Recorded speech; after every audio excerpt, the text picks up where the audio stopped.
What's going on, guys? Welcome back to another episode of The Peak. I'm here with Mitch Moses, sitting down with an artist and entrepreneur who's been making serious moves both on the mic and in the business side. Miss Moses, also known as R3 Mitch, is a creative force behind the new album Motion, a project that blends raw emotion with undeniable energy.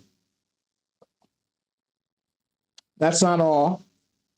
He's also the founder of Three Piece, a rising label built on collaboration, as well as Tufted Royalty, a custom tufting brand turning threads into everyday modern art. We're diving into the music, the mission, and what it really takes to build your own lane in today's creative world. Let's start with Motion. The name alone feels intentional. What does that title mean to you, and what kind of movement were you aiming to create with this newest project? Well, Motion was just long to less long. I watched a documentary about the making of Thriller by Michael Jackson. And it just broke down his thought process in making that album right after Off the Wall. And like right after watching that, within 10 to 15 minutes, I had a whole different concept, a whole different name for my sophomore album. But right after watching that, it was like a light went off in my head and I just switched. I had two main songs on the album. The previous edition of the album, Goat God and the Queen, I basically wanted to understand what was the one word that would make me feel like these two songs on that album would give that feeling. Motion. And it was Motion. Right.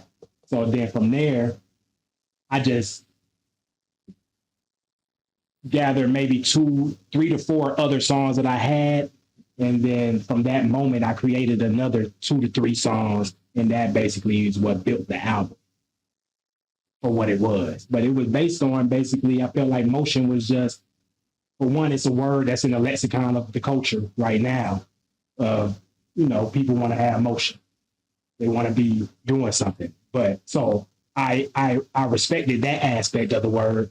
But in another aspect of the word, the creative aspect of the word, the energetic aspect of the word, it made me feel like that's what when you listen to music, you want to feel music making you feel is motion.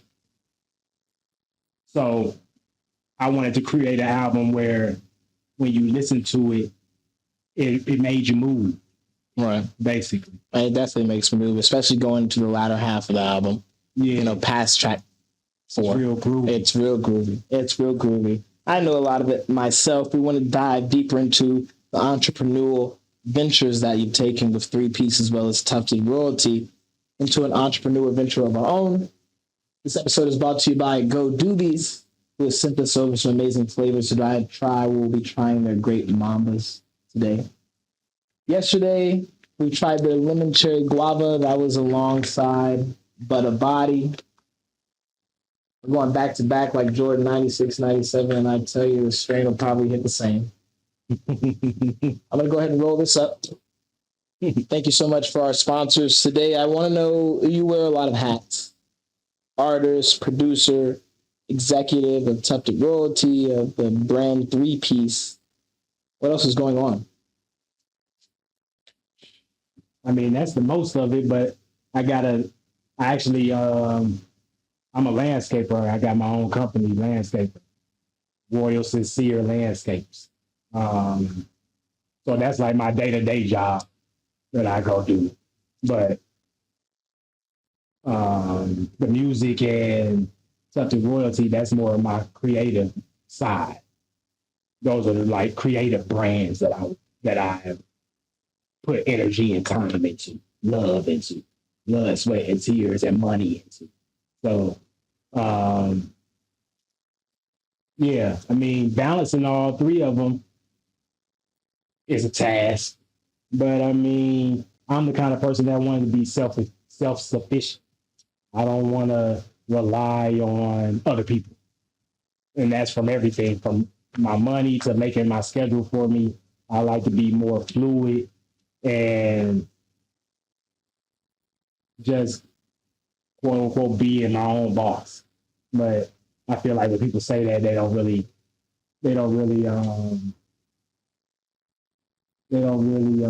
appreciate the aspect of when you're your own boss. It's literally you're your own boss about everything.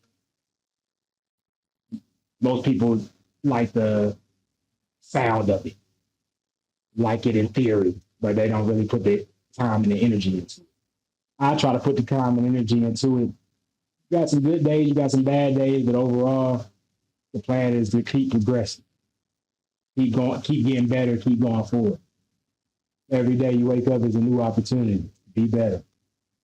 So that's kind of the mantra that I live by.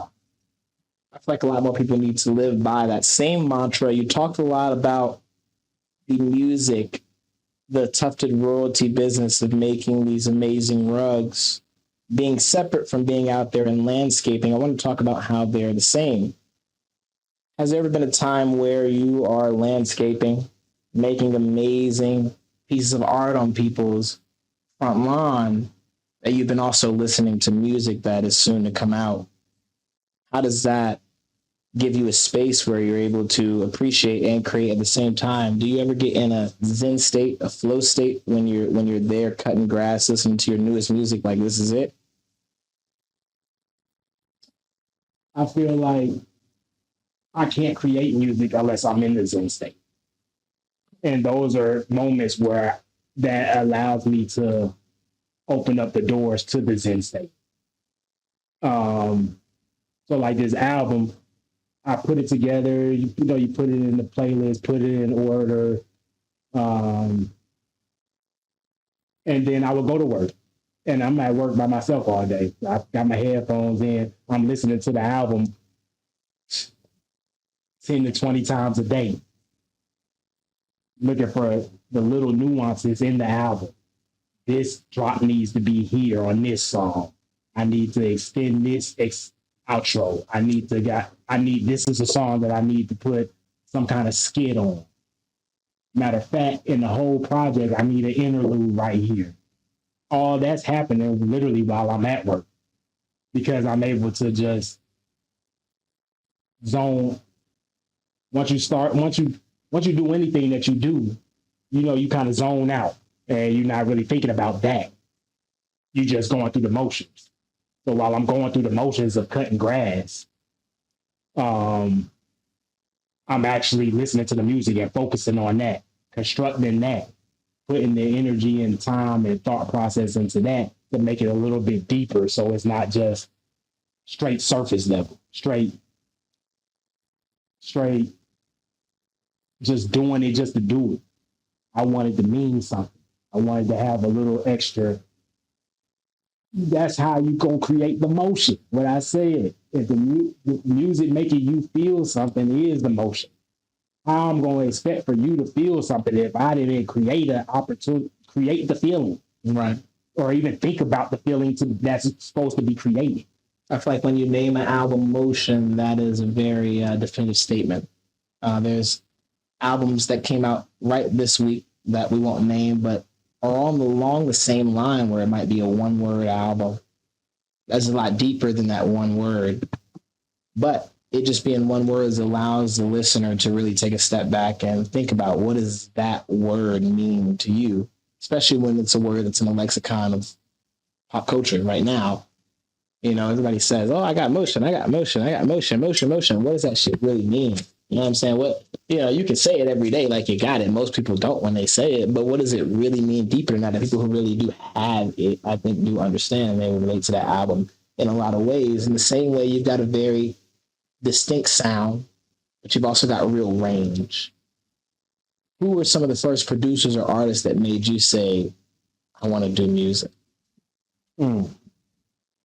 I don't know who made me. I don't know who sparked that I want to do music thing. I started off at a younger age doing music already. I feel like a better question would be who made me love music, because people want to do music, but you gotta love to create music to be an artist or a producer or whatever. Right. Like people love, everybody damn near loves music. All right.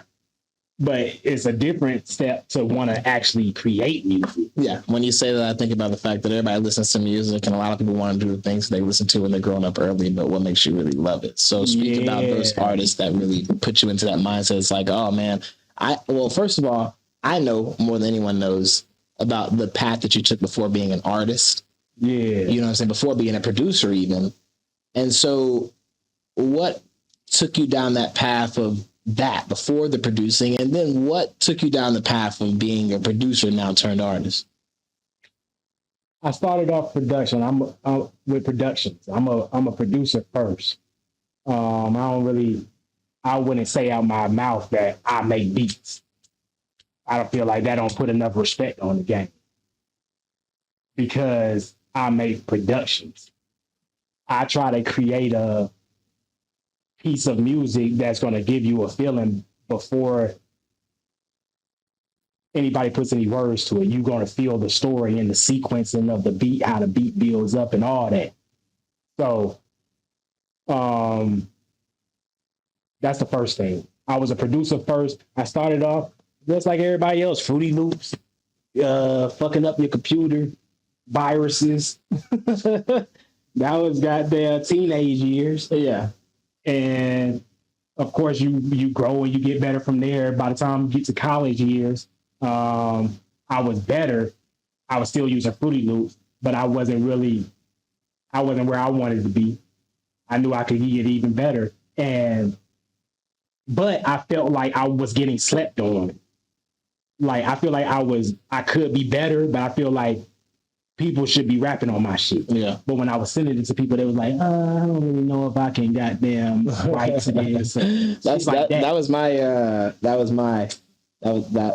that I got a lot, was that people just didn't know how to write to the beats that I was giving them. Because you said, it's already a movie before you. You might not be the main character, or I might need a main character. But every song they expect to need a main character in that sense. Yeah. Sorry to cut you off. So basically it was just like, that's what made me start writing, because I had to see for myself. I'm good at remembering lyrics. Like my whole life, I could rap with somebody, like with the best of them. Plenty of goddamn songs. That's what intrigues me. Goddamn. That's what intrigued me about music growing up, was rapping with other people, just to see how it was like, how are these niggas saying these words back to back like this? Mm-hmm. Like, how are you technically saying these words on the beat with the right octaves and the right intensity and all that stuff? So that was fun for me. That was like playtime. Listen to music, rap the song, try to goddamn hit every word. Right. So I'm like, I can do it, but I just ain't never wrote. So people not writing to my beats, that's what made me feel like, bro, let me try to write to this shit and see if it's really unfuckwittable, basically. And that's how I started writing. But it was like a couple months later, maybe a couple years later, it just made me, I got to the point where it was like, bro, I'm actually writing good shit. Like, I could do this shit myself, fuck them. Basically, which is right up my alley as a nigga that likes to be his own boss. I don't want to rely on nobody. I don't want to goddamn have to send beats to niggas every couple months and hope they goddamn hop on one of them. I make the beat, but the crazy thing is, I still take a while to write. So even like when I'm landscaping, that's the time that I use to write. But I gotta tap into that Zen mode where I can lock in and actually goddamn flow. I'm real goddamn tactical with that shit when it comes to writing. I don't want to just put out anything, which helped me with the album Motion, because my first album, I feel like I relied too much on myself. Right. my own writing and my own performance. I knew that I could find a balance where I'm on most of the production, I'm on enough vocals of the album where I could bring in other motherfuckers Right. to execute. Now it's not relying on me that much because I don't rap. I'm not a rapper first. I can rap. That's not my natural state. My natural state is a producer. So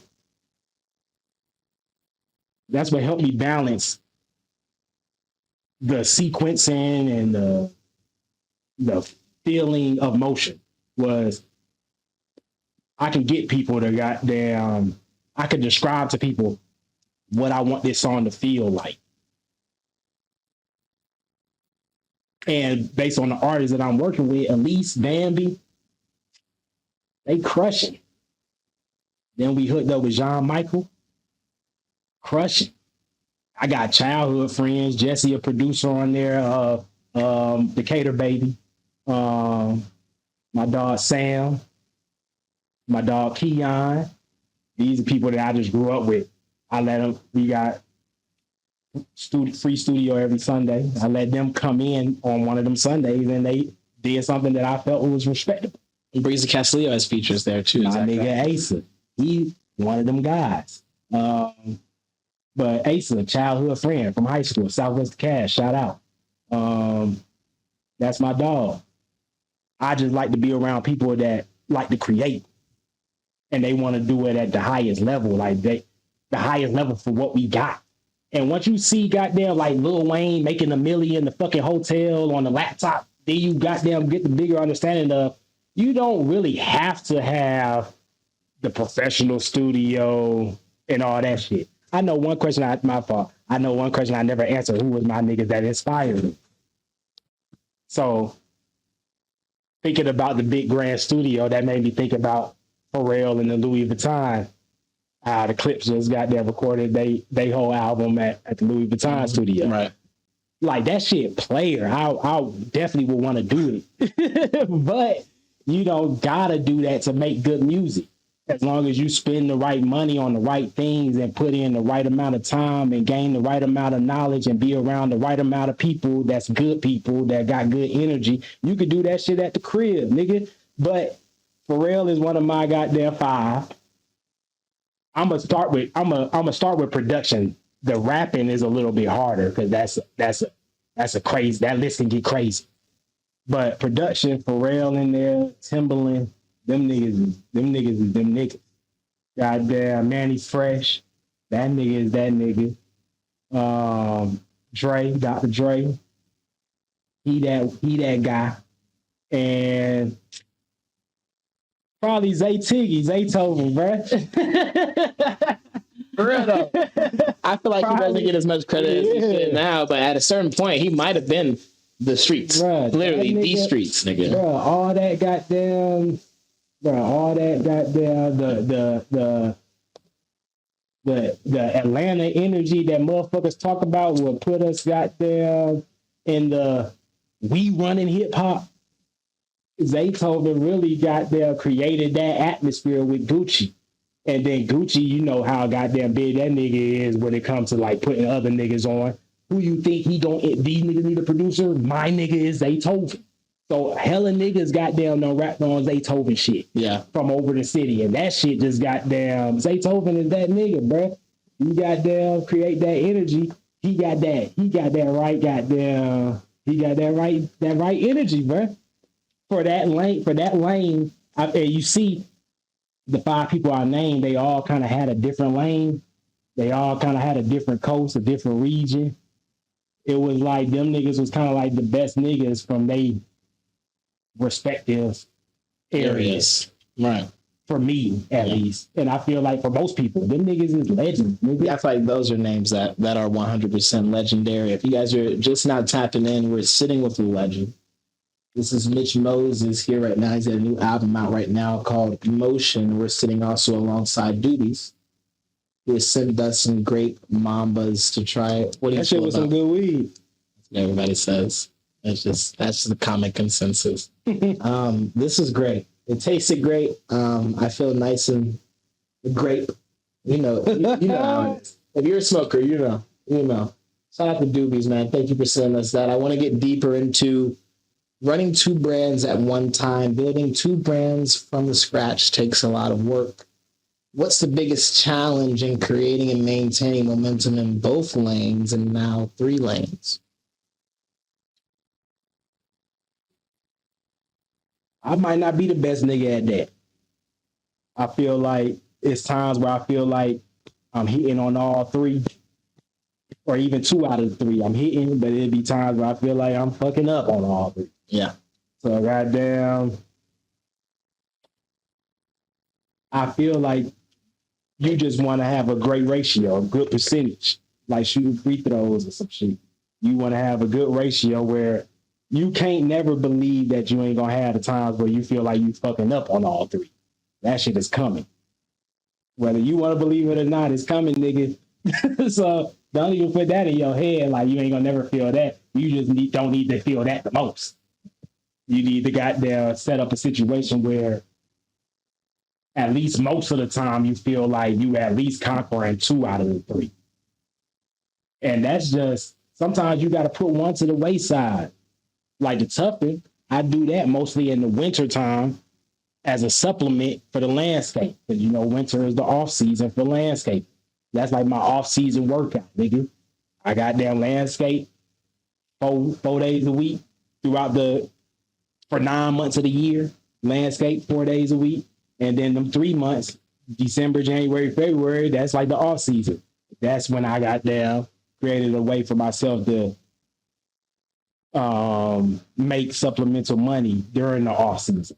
So I'm not just out here just not doing shit. Of course, I make good money landscaping, so I got savings, but you still want to hit for goddamn $600 tough, $900 tough, and that's straight, nigga. So that's basically my mission. My mission is not to be perfect at all 3. My mission is to motherfucking balance all 3. Yeah. I think that aligns with the label that you've created, 3Piece. It's not just a label. It feels more like a movement. What inspired you to build a collective and not just focus on yourself? I ain't never been a focus on myself, nigga. That just ain't me. I'm the oldest of 7. I'm the oldest. Goddamn, when you the oldest, niggas do or die focusing on yourself. Like, when you grow up, it'd be like do or die, nigga. If you get in trouble because you done did some shit and your younger siblings done fucked up, and they done got fucked up, and it turned out that it happened because you was just thinking about yourself. As the oldest, that shit is not in the goddamn rules, nigga. That shit is a whooping. So goddamn, I feel like that's just my natural self to not just be thinking about myself, but I just like the camaraderie. I like the conglomerate. For one, I like it for myself, just personally, my character and type shit. But I also understand how it's a benefit in the game to have a conglomerate, a group, a team situation. Like, nigga, all the niggas, everybody that you know, well, I ain't gonna say everybody, but 85% of the people that you know is because you pay more respect, is because they came in with a conglomerate.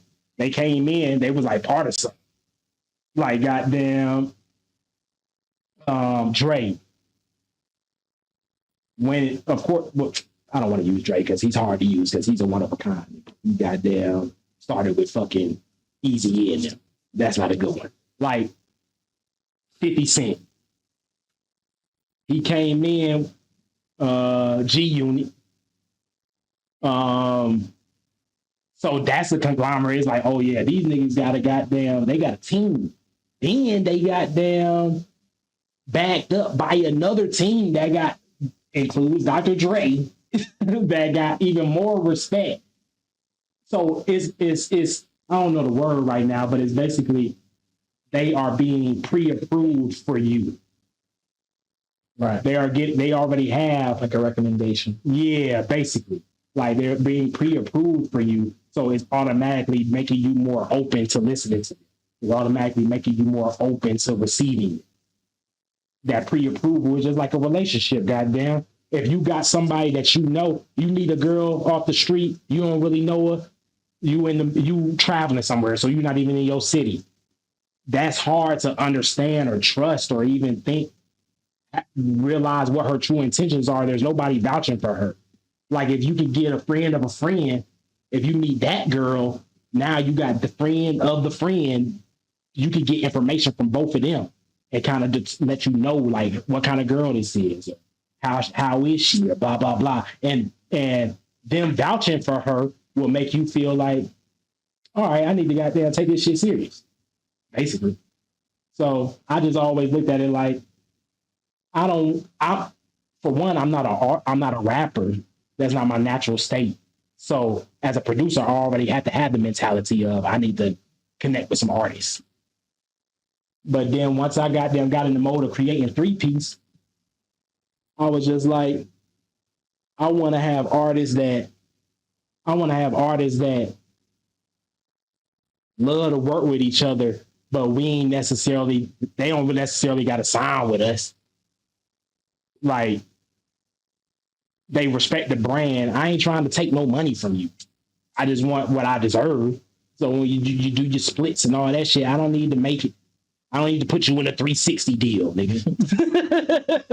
Like, I don't need to put you in a 360 deal. I just got down, want to get good people that fuck with each other. They make good music. They still got their own brands. They know goddamn where they can come and get under one umbrella for a song or a mixtape or a EP or a LP or goddamn a visual production. They know where they can come together, but ain't nobody obligated to each other. Like, you your own man, I'm my own man.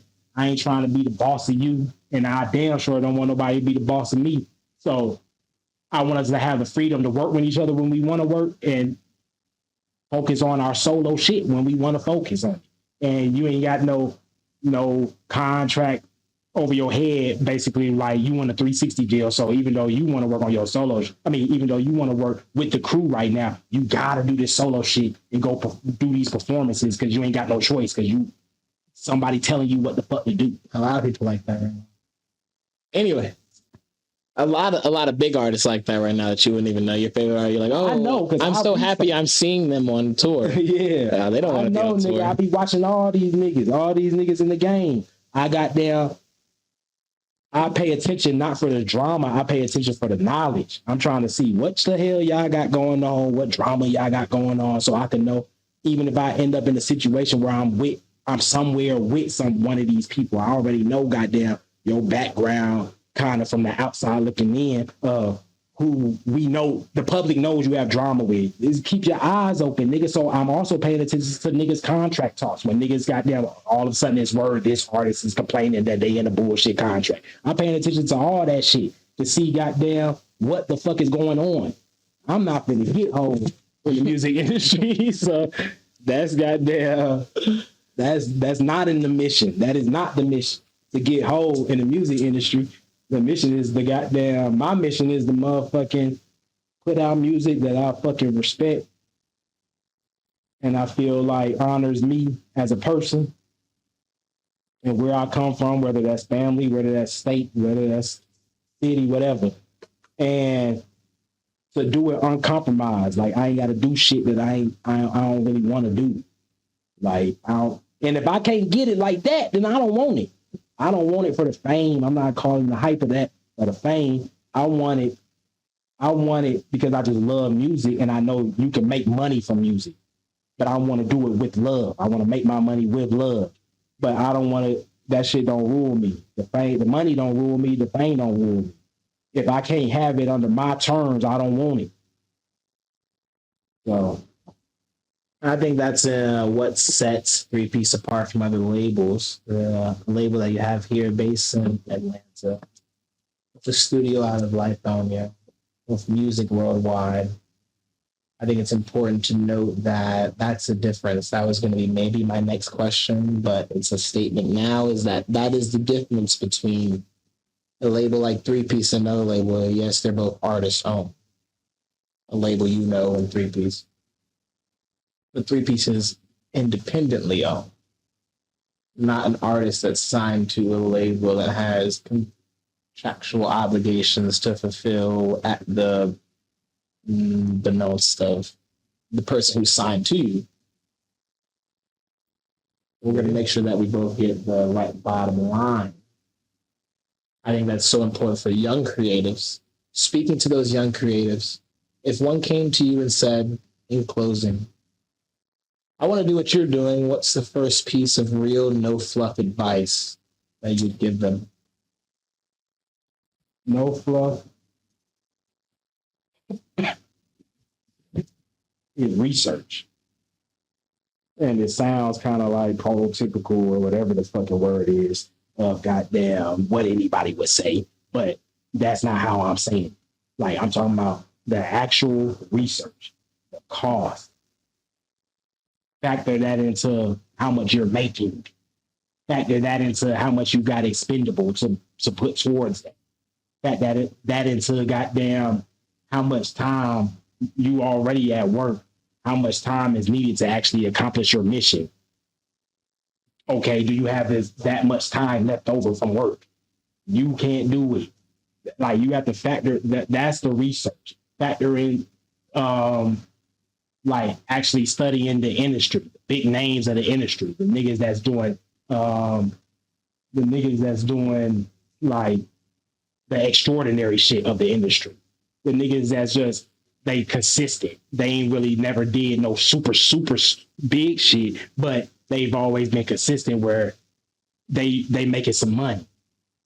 I like Russ. I like LA Russell. Yeah. I just seen a video from him. RUSS in their name, but yeah, those are two independent moguls. Well, Russell, you said both of them. Yeah, I fuck with both of them, but Russell just got there. LA Russell, he just dropped some shit today that I seen, and it was like him on the back of a golf cart or some shit, rapping to the camera and shit. I only watched it once, but that's how I know LA Russell, because he put together like these good visuals for Instagram. They super dope, and from the music that I heard, he dope. He can rap. Goddamn, he be having good productions too.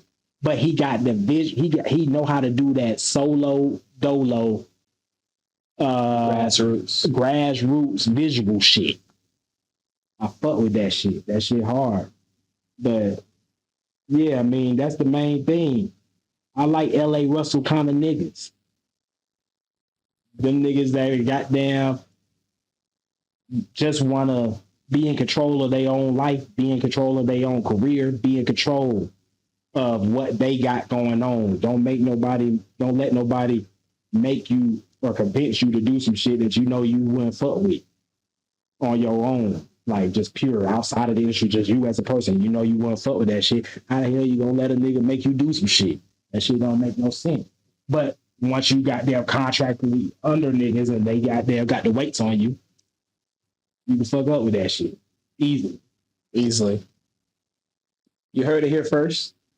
We climbed to the top of the peak of another mountain with Mitch Moses. We're sitting down with an artist and entrepreneur who's made serious moves, both on the mic and in the business side. A creative force behind the new album Motion, out now on all platforms, a project that blends raw emotion and undeniable energy. The founder of Three Piece, a rising label built on collaboration, as well as Tufted Royalty, a custom tufting brand, as well as his newest work as a landscaper. Make sure you guys tap in on all platforms in all ways. Shout out to Mr. Voja for being here, chilling with us through the whole interview. I appreciate you. We've dived into the music, the mission, and what it really takes to build your own lane in today's creative world. This episode has been brought to you by Doobies. Hey, that's a good weed. Goddamn. You guys have a good night. Fucking with them. Rampage Mitchell Money Moses. Follow me on IG at R3Mitch. R as in Rampage, the number 3, MITCH as in money making Mitch.